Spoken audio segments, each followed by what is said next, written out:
Ladies and gentlemen, our second speaker this evening is President Karen Simon. Karen truly believes that a Toastmaster wears many hats. She takes every role very seriously because, as an experienced Toastmaster, she knows the value that she gets by hearing feedback from each functionary in our meetings. Karen's current pathway is presentation mastery, and she's crafted her speech around the Intro to Vocal Variety project. The purpose is for her to practice using tone, volume, pitch, and speed to enhance a speech. And in this speech, we will each learn how to master the roles of general evaluator, speech evaluator, timer, grammarian, counter. With her speech, Give and Get Great Feedback, I give you Karen Simon.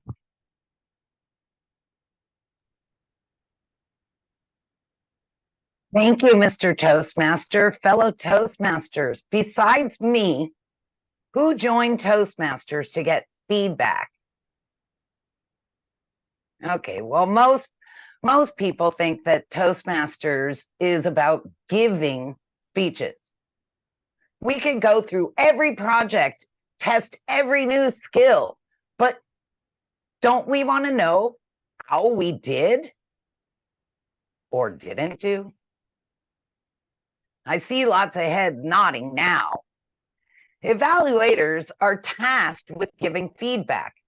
But what about the functionaries? Aren't they giving feedback too? I want to know how many ums and ahs I've spoken and about my grammar. That's why it's vitally important that when we're an evaluator or a functionary, that we must take devoir and do it well. Toastmasters gives us a guide called A Toastmasters Wears Many Hats.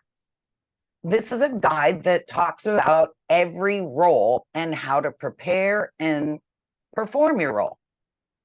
But every club has its own little anomalies because every club is different. Ours is hybrid. So of course, there are things that we have to do differently. Let's explore what it takes to prepare and perform our roles in CVTM. Starting with the functionaries, at least 1 week before the meeting, you want to open the agenda on our website. In the little description below each role, there's a link, an underlined word. Have you ever clicked on it? When you tap on it, it opens a form that is specific to that role. The form includes what to say when you're introduced by the Toastmaster. It says what you're supposed to do. You want to use this form in the meeting to track the items that you're devoir for. If you're the counter, in advance, look at the list of what you need to listen and track. During the script reading, like when Zen did his script reading, he mentioned ringing the bell for everyone except guests and prepared speeches. Be ready to stand at your seat with the microphone when you're introduced and then pass it to the next functionary. If you're the grammarian, you choose the word of the day and you want to notify the Toastmaster immediately so that they can add it to the agenda. Because guess what? Everyone wants to know what the word of the day is sooner than later. They might want to use that word for their speeches, their scripts, or the inspirationalist. So again, the sooner the better. I have a couple of hints when you're the grammarian. Match the word to the theme, like Matt did. No theme? Then ask the table topic master their devoir for setting the theme of the day. At the meeting, be ready to stand, mic in hand. Oh, wow, that rhymes. Stand with mic in hand to read your script. Give the word of the day, the definition, and definitely use it in a sentence. When you're the timer, be devoir in that week before. Look at the agenda. Who's speaking?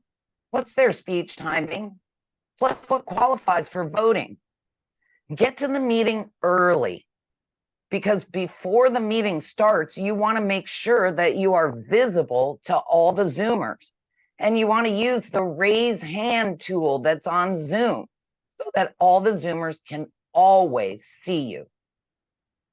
I would suggest that you read the entire script for the timer so that everybody knows the timing rules.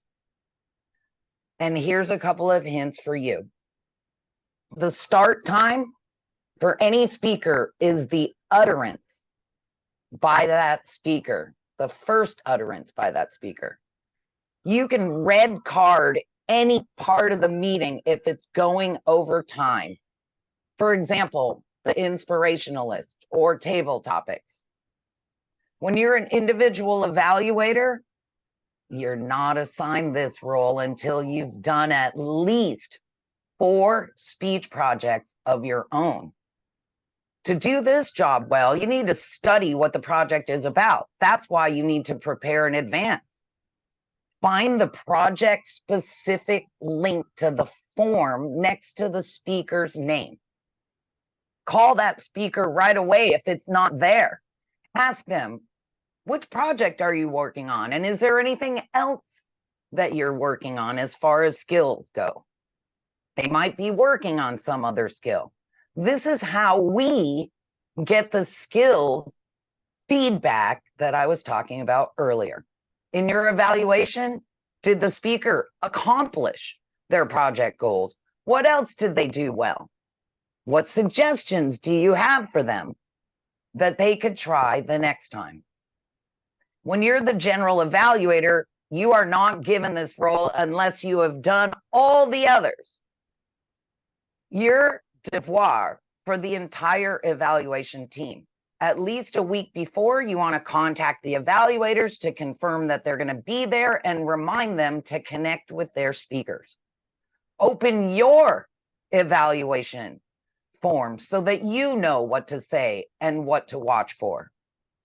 You know, your evaluation includes watching some of the pre-meeting activities that go on. So get there early and start watching. Fellow Toastmasters, I know that each one of you values the feedback that you receive from all the different parts of these meetings. To get great feedback, you have to give great feedback. In order to give it, make sure you're prepared to give it. Back to you, Mr. Toastmaster.